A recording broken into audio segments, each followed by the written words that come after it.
My name is Jibreel, and the subject of my presentation today is free will, and it's going, I'm going to split it up into three parts. Basically, it's firstly talk about what is free will, and then how the arguments for do we have our own free will, and if we don't. So to get started, free will is acting upon something without the constraint of faith or necessity. In other words, it's where you do. You have full control without any external, like anything happening from the outside. You have full control of what you do, and there's two parts to it. I mean, actually, if you start off with any choice a person makes is a culmination of interaction of a multitude of number of hidden factors. This can be something like genetic inheritance, or it could be based on life experiences and other external factors.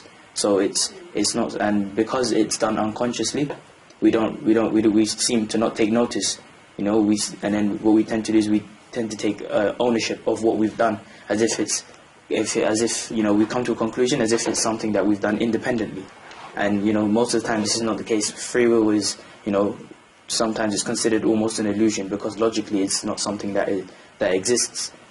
And an example of that would be if you had given me the ingredients to make a cake, I'd make you a cake, and then I'd take ownership of it. I'd tell you I made this cake for you, but you have to think that these are these are like the external influences that have been put there, And it's the same thing with if you gave me some bread or lettuce, I'd make you a sandwich, and even if you had both of them together, it seemed as if I had the choice to choose which one I'd want to do.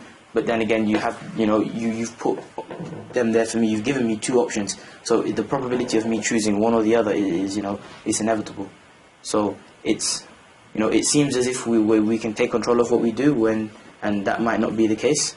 But then again, another thing is like some scientists believe that the brain, like our brain, is just a bunch of nerves that fire in direct relation to chemical and electrical events, and that the fact that there's no space for free will, and some, so there's different sides of the thing, and there's a religious aspect of this as well, where some of us believe that what we do is preordained, is written for us, it's almost an act of God, so it's not it's not something that it could come up in question. It would be a good debate, but there's always two sides to an argument, and I think it's just something that people should really think about sometimes, because it's it's kind of cliche how when you use the term free will, we use it so openly as if it's something that we do have full control of, and I think that's about it.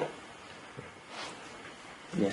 So do you think that we're controlled by what we do and what we think and our decisions of what we make?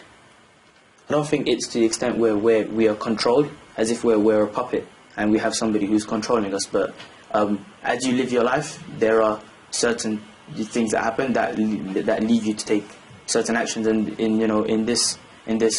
at this point, it's not something. I'm not trying to say like if you had a traumatic event in your life, it would change every single action you ever made. But you have to look at this slightly different. I mean, it seems as if that's what I'm implying, but it's like if it's you make different decisions, but it's not based on one event that's happened in your life. So it doesn't, and doesn't mean that you're like a puppet. Somebody's controlling you throughout your life, that's telling you what to do. You do have some sense of direction yourself. So it's not it's not as, so to speak, as if you're being controlled. Yeah. What made you want to talk about free will, by the way? I don't know. I just think it's something that it's something I find quite interesting, and a lot of people don't. They use the expression so openly, saying, "Oh, you have your own free will," without having the knowledge of looking into how is this actually possible, and how how did we come about to use the term free will. So I just thought it was something something interesting that I could share with somebody. And one thing you touched on, but I'd like a bit more detail about, is you talked about the opposite of free will, i.e. things being preordained. What do you think of sort of the preordained argument? Do you think that it's a strong argument? I mean... And why? It's based on... I mean, it's a valid argument. How strong it is, personally, I'm not too sure, because it's based on the person. It's based on the person who's providing this argument. It is, it could be based more on belief. Because it is more of a belief. If you believe that what you're doing is it's already been set out for you, like it will happen. So, I mean, I think it's based on the person who's presenting the argument. That's what the key strength. That's how you know whether it's a weak argument or a strong one. That's what I think as well.